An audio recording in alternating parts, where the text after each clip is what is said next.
Na ntango nyonso liloba ya Nzambe ekotalisamaka na mozindo mpe na mpwasa na polele na miso ya bato banso ezali na bayeba kolobaka ete oyo ezali enseignement ya sika.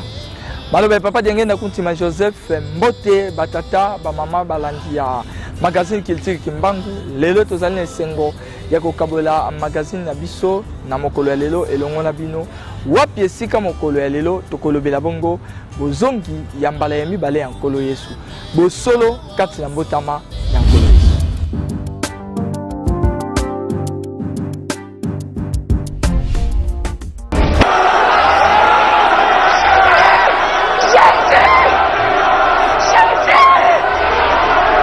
Choisissez un meurtrier. Crucifiez.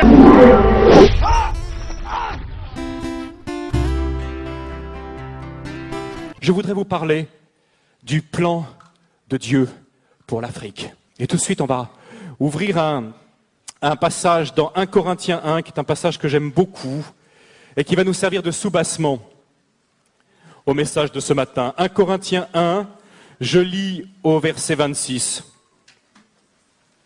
1 Corinthiens 1. Considérez donc, frères, votre situation. Qui êtes-vous, vous que Dieu a appelé à lui? On ne trouve parmi vous que peu de sages selon les critères humains, peu de personnalités influentes, peu de membres de la haute société. Non, Dieu a choisi ce que le monde considère comme une folie pour confondre les sages. Il a choisi ce qui est faible pour couvrir de honte les puissants. Dieu a porté son choix sur ce qui n'a aucune noblesse et que le monde méprise, sur ce qui est considéré comme insignifiant pour réduire à néant ce que le monde estime important. Ainsi, aucune créature ne pourra se glorifier devant Dieu. Amen. La Bible parle de l'Afrique.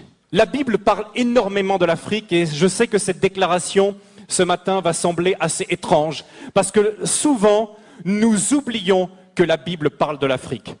Nous sommes tentés de l'oublier, d'autant plus que les médias actuels ne portent leur attention sur l'Afrique que pour donner des mauvaises nouvelles. Souvent, l'Afrique, c'est le continent oublié. Il est oublié dans les négociations de l'Organisation mondiale du commerce. Il est oublié lors des grandes alliances stratégiques. Lorsque les puissants de la Terre se réunissent, très souvent, on ne parle de l'Afrique que pour couvrir ses dettes ou pour venir à son aide. Mais ce n'est absolument pas, frères et sœurs, le message ni l'image que la parole de Dieu nous donne de l'Afrique, ni de la vision de Dieu pour ce continent. Et puis le pape Jean-Paul II, moi je cite rarement les choses catholiques parce que je suis gentil, mais Jean-Paul II était de très bonne foi.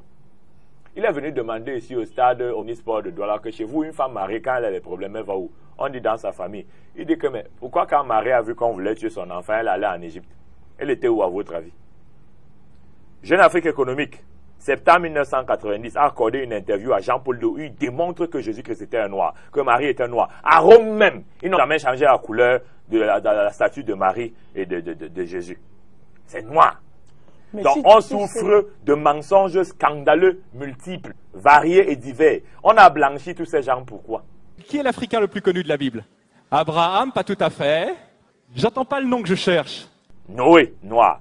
Abraham, noir. Isaac, noir. Jacob, noir.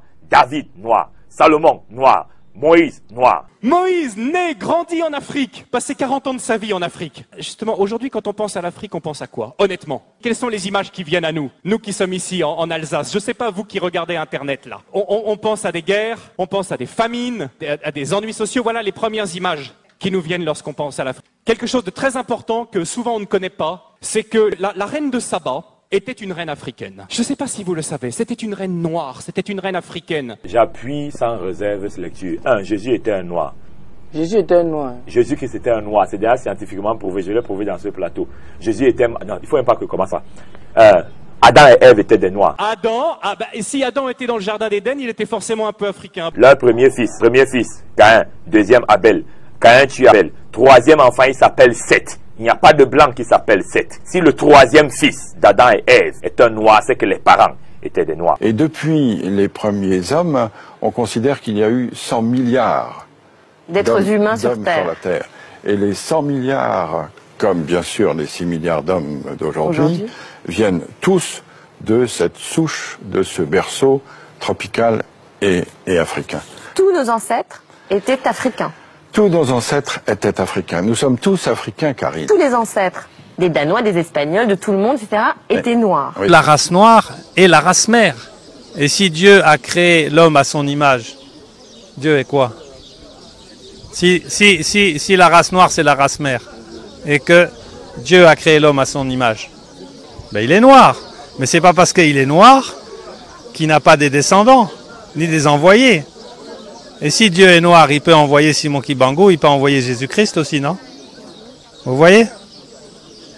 Donc, moi je suis blanc, mais je ne peux pas avoir d'enfants noirs. Vous, vous êtes noirs, et vous pouvez avoir des enfants blancs. Donc ça veut dire, vous êtes la race mère.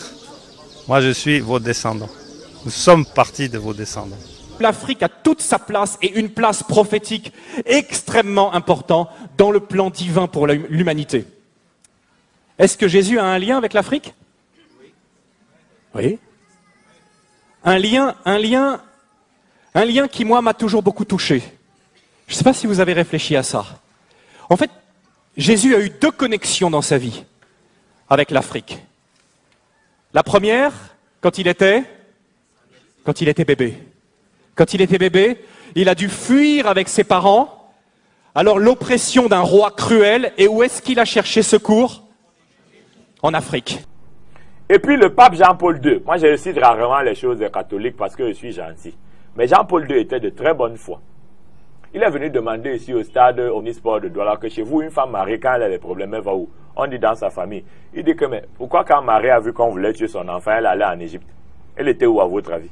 Jésus a eu besoin de l'Afrique. C'est intéressant d'ailleurs, ceux qui sont allés en Égypte et qui s'intéressent à l'histoire ont pu voir que dans toute la tradition de l'église copte, en Égypte, on a les traces du passage de Marie, de Joseph, de Jésus, qui étaient là, qui se sont arrêtés à certains endroits. Et l'Église a gardé trace de ce passage du Fils de Dieu en Égypte, alors qu'il était un tout petit enfant. Deuxième connexion, un peu plus difficile à trouver. À la fin de sa vie, dans ses dernières heures, qui c'est qui porte sa croix? Simon de Cyrène. Qui est Simon de Cyrène? Un Africain qui vient de Cyrène, un homme, nous dit l'évangile de Marc, chapitre 15, verset 21. Ils forcèrent un homme revenant des champs, Simon de Cyrène. Toujours la méchanceté des gens. Quand on veut faire du mal à quelqu'un, qui on prend? On prend l'Africain. Quand on veut réduire en esclave quelqu'un, qui on prend? On prend l'Africain. L'importance de connaître Simon Kibangu, c'est de se reconnecter à son origine. Parce que la race noire est la race mère. Et si Dieu a créé l'homme à son image, Dieu est quoi? Si la race noire c'est la race mère, et que Dieu a créé l'homme à son image, ben il est noir. Donc le retour, plus la connaissance de Simon Kibangu va se faire, plus la spiritualité, le premier pouvoir qui a été enlevé au départ parce que vous connaissiez déjà Dieu, mais vous l'avez perdu, vous êtes en train de le récupérer. Mais maintenant, il faut récupérer le premier pouvoir qui est le pouvoir spirituel. Namona jamais na calendrier ya Congo bakomi que mokolo eza ya congé pour na Simon Kibangu. Jamais. Biloko tuana ezo poser bino problème na mboko yo. Je suis honnête et sincère. Je n'ai jamais vu tango boza ko bunda makasi na Noël. Eza feti mindele ba décida ki na Europe. Il y a Dieu soleil, bah yé ko tia pour Jésus, bango ba osepela. Il n'y a pas de fête nationale pour Simon Kibangu, c'est Mawa. Le premier opposant ya koluka bonsomi Kimpwanza bana Congo, c'est Simon Kibangu. Mais façon bo finga kayawa, na bino ba Congo bino moko, ndenge bo finga ka eza Mawa. Lingomba kimbangiste ezali lingomba oyo ekotambolaka na bilaka pe ba prophétie. Bo nzambe na yango evandisami na maloba ya batata mvoila na banzembo pe na Biblia. Ndenge nini bakimbangiste bayaki koyeba ete bosolo ya mbotama ya nkolo Yesu ete nkolo Yesu abotama le 25 décembre te. Papa Diangenda Kuntima Joseph alobaki na kati ya ndako na Nzambe na centre d'accueil Kimbangiste na 1992 boy. Bia longa na kianga ni salamu. Oh, ndengeli. Ezali fait ya azarte. Yesu abotama le 25 décembre. Le vina du kamate. Tojera mukolo wana. Soko yangu ekoki ndeto tuti. Tangwana ndeto yibi mukolo yo Yesu abotamaka. Sena abotamaka na le 25 décembre. Tozali kokende. Nakulobana mimi mukolo Yesu abotamaka. Sela kale kamba secret. Tokulobaka yango te. Le 25 décembre. Ah. Et tout ça va être le prophète qui est dans le 25 décembre. Tu vois qu'il y a un 25 décembre. Non, tout, oui, c'est quoi de Noël, tout, tu vas Noël, tu vas toujours Noël. Parce que tu vas me coller sur Abutamaka na kupata vini yango. Soko bolingi. Soko bolingi na vini kwetu kambute.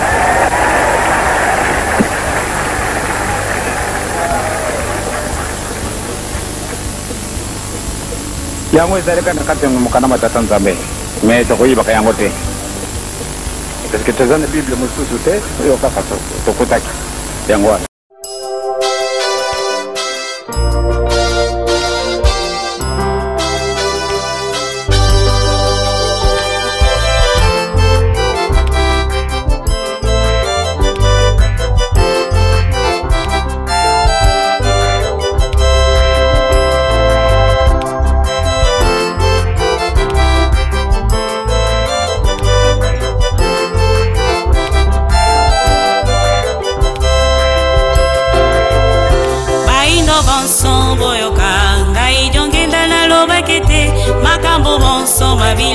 Mazalina bino bikolo yo bino si Yesu bokoluka kanzoka Yesu azalina bino lokola boye makatata na ete Yesu pe bokobona ete. Pona koyeba solo penza lo lenge nini nkolo Yesu abotamaki na bayuda nde etindi biso toloka kostala calendrier oyo nkolo Yesu abotamelaki na bayuda. Pe oyo biso tokosalelaka mokolo malelo calendrier romain oyo esalemi scientifiquement epai ya bato mais toza mpe na calendrier mosusu oyo Nzambe ye moko asali. Nakopesa référence na Exode chapitre 13 verset 1 à 3. Nzambe azokoinstruire Moïse ayebisa Aaron na bato mosusu te kobanda date ya lelo bobimi sanza oyo bokobanda kotanga ngo sanza ya liboso na mbula. C'est-à-dire déjà il y a un calendrier établi par Dieu lui-même, le créateur de tout. Le chef suprême, yende muto a créé calendrier. Onkolo Yesu aye kobota manakati ya calendrier, oto bengi le calendrier juif. C'est biblique. Nenge na pesi ba référence biblique wa Exode 13 1 à 3 et Exode 14 1 à 3. Nde Nzambe azoyebisa bana Israël ke kobanda lelo sanza oyo ezaki sanza ni. Ezaki sanza ya liboso pa na bango Nzambe apesi la institution, ezaki sanza ya Abib to Nissan et pas na biso eza lokola mois d'avril. C'était juste le 6 avril.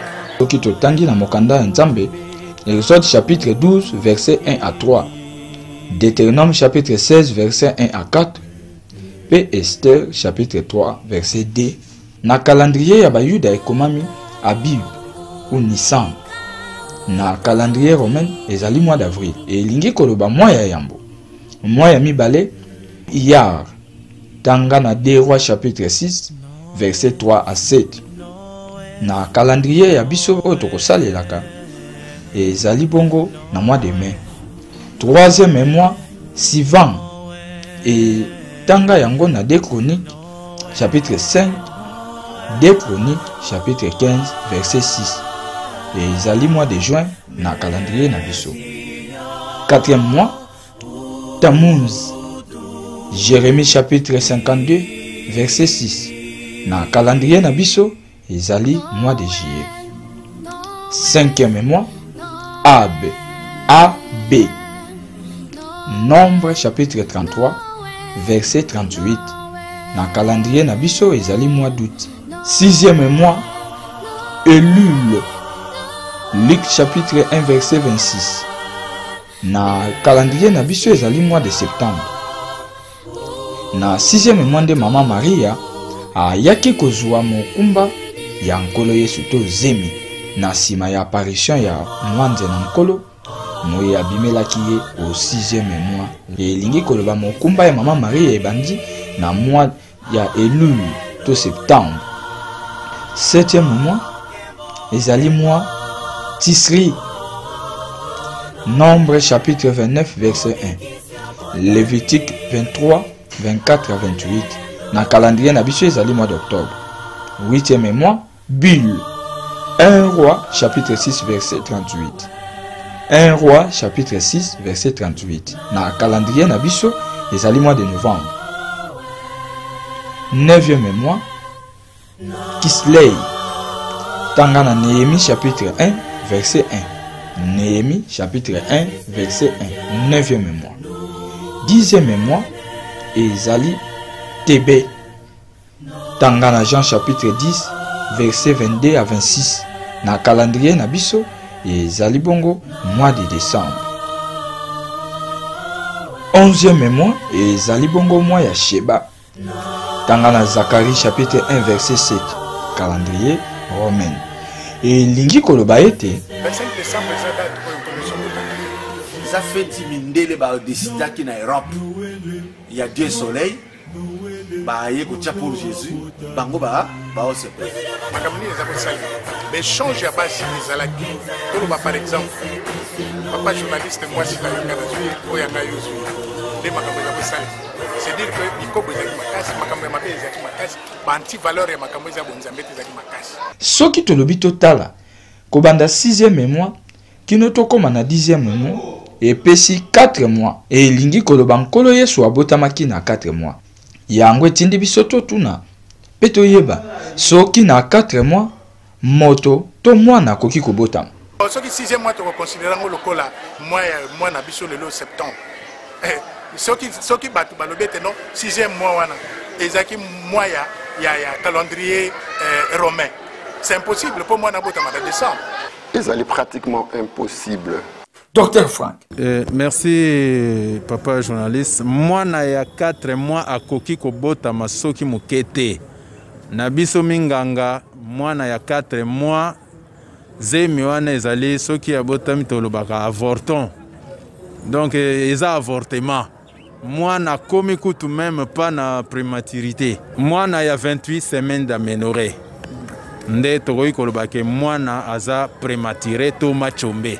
Impossible papa, impossible. Ata osali ndeni lokuta. Docteur José Diangenda. Ya solo na tondi botondi na mutuna na yo na 4 mois ezali embryon. Forme ya mwana nyonso esalemi parce que auti koleka 3 mois oto benga premier trimestre. Parti oyo ekotikala eza maturité ya ba organe nyonso bien ya mwana ndenge ako se développer. Donc on a 4 mois, moi nazana no embryon akoki soki abimi libanda biso to benga ndenge toyoki docteur précédent outi koloba ezali avortement. Or na avortement moi na vivaka te. Moi na vivaka soki abotami. Et ko botama l'accouchement prématuré nde to lobi na 28e semaine o ezali 7e mois. Donc na 6 mois pe 5 mois moi na. Et ko simbate wana ezali tozana no na avortement retardé. Si soki totali ko banda mois Elul 6e mois moye Mama Marie azwaka mokumba ya nkolo Yesu epai na biso ezali mois de septembre. Soki totali septembre, octobre, novembre, décembre, janvier, février, mars, avril, mai. Nde moto akokokisaka mokumba ya moto nyonso normal esalaka 9 mois. Et effectivement nkolo Yesu na bayuda abotamaki le 25 mai. 1 roi chapitre 6 verset 37. Ezali na calendrier ya bayuda mois ya Ziv ou Iyar. Nde mois moye nkolo Yesu abotamelaki na bayuda.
mangomba manso bakosepelaka mbotama ya nkolo Yesu bayebi solo penza ete nkolo Yesu abotama le 25 décembre te tina wana na kati ya lingomba katoliko kino mokolo mwa lelo bakosepelaka mois de mai bapesa yango mois ya Mama Maria. À Rome même, ils n'ont jamais changé la couleur de la statue de Marie et de Jésus. C'est noir. Déjà, hiver, ceux qui est bandi kaka, ba fermier, ba beaucoup la banyama, ba beaucoup la babouele, ba ngombe, ba meme, ba cheval, ba toutes sortes de babibouele, ba kangela ka bango, na ba cage na bango. Okomona jamais nyama na balabala, pardon, na balabala te, mais même na place ba lesa ka banyama. Okokuta te, bazo lesa banyama, libanda. Déjà, na tangu ya moi bazwaka ba précaution na bango yako neti toyebi bangombe baliaka ba matiti ya kokauka donc ba travailler ka matiti wana bien bon ba salaka déjà provision potango hiver ko ya de façon que bazanga bilei pour kopesa banyamate donc ba kangela ka bango penza na ba cage na bango enfermé durant l'hiver mobimba du début jusqu'à la fin okotika la komona jamais nyama libanda et puis na ndimité que ndenge ba salaki recensement wana et ko sala na période wana ya ko sala ngo libanda enke kolo Yesu mona na Nzambe c'est vrai andimaki na ye ko ya ko nyoka na mokili mais déjà ko nyoka à partir ya départ déjà ko botama na ye na tango ya hiver na ndimité nkolo Yesu na bozongi na ye ya mbala ya mibale akoyela lolenge nini. Ésaïe chapitre 53 verset 13 à 14 et talisi biso penza na bozongi ya nkolo Yesu na mbala ya mibale ete nkolo Yesu na bozongi na ye mbala ya mibale. Ésaïe chapitre 53 verset 10 et talisi biso penza ete nkolo Yesu na bozongi na ye ya mbala ya mibale akobota bana elingi koloba akobala pe akobenda mikolo na ye milayi. Ésaïe chapitre 53 verset 10 kaka na Ésaïe chapitre 7 verset 20 balobi nkolo Yesu na bozongi na ye ya mbala ya mibale akozala lisusu na mandefu te pe akozala lisusu na suki ya milayi te akozala mutu kolokolo to kovo pe akozala na mandefu te. Lolenge basusu bakozelaka balobi nkolo Yesu na bozongi na ye ya mbala ya mibale akozala na elongi ekobanda kosepelisa bato te oyo ekozala sujet ya mokeri to ya kofingana. Awa kotososoli biso banso ete nkolo Yesu abotama le 25 décembre te kasi le 25 mai pe bozongi ya nkolo Yesu ya mbala ya mibale esi esalema wuta le 25 mai 1916 na kombo ya dialunga na kiangani Salomo oyo esili kotalisa penza ye moko nkolo Yesu alobelaki kombo yango na croix epai wapi alobaki nyonso ekokisami. Tout est accompli. Yango na lopoto babengi accomplissement nde na Kikongo etlakisi dialungana. Kolo Yesu na bayuda na mbala ya yambo abotamaki na Mama Maria. Tata na ye molimo mosantu pamba te Joseph azalaki bobele tata mobokoli. Na bozongi ya nkolo Yesu ya mbala ya mibale a changé baboti te abotami na Mama Marie pe na tata molimo mosantu tata Simon Kimbangu.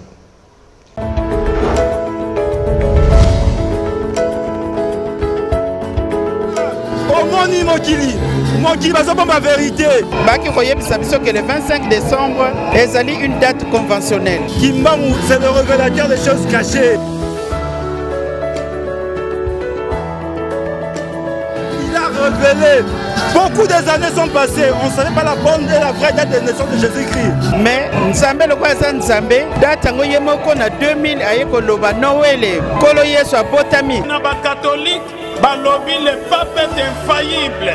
l'infaillibilité pontificale, parce qu'il est le vicaire du Christ, le représentant du Christ. Na message na ye akoko loba lukuta te makambo mabete oyo alobi ezali ya solo po ewuti na Kristo. Sikoa wa papa alobi solo ewuti na Kristo ete Yesu nzamba azali mutu mwindu, Yesu azali mutu ya Afrika, abotami na nord ya Angola. Bino batu mwindu boluka identité na bino. Est-ce batu mwindu luka identité yango?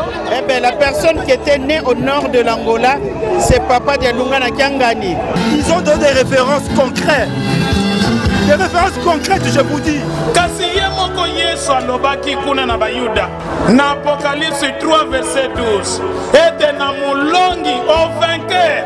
Na kotia ye likonzi na ndako tata na ngai. Na kokoma na elongi na ye kombo ya Nzambe na ngai. Pe kombo ya ville. C'est-à-dire mboka ya Nzambe na ngai. Ye moko a précisé Yerusalemi ya sika. Pe kombo na ngai ya sika. Pour dire que akobota malisusu na Jérusalem antique te, akoza lisusu na kombo ya kalawana te, ya Jésus de Nazareth, akoza kombo ya sika, dialunga na Kiangani qui veut dire accomplissement. Merci la Kibongiste. Kibongiste! Kishasa, Norway!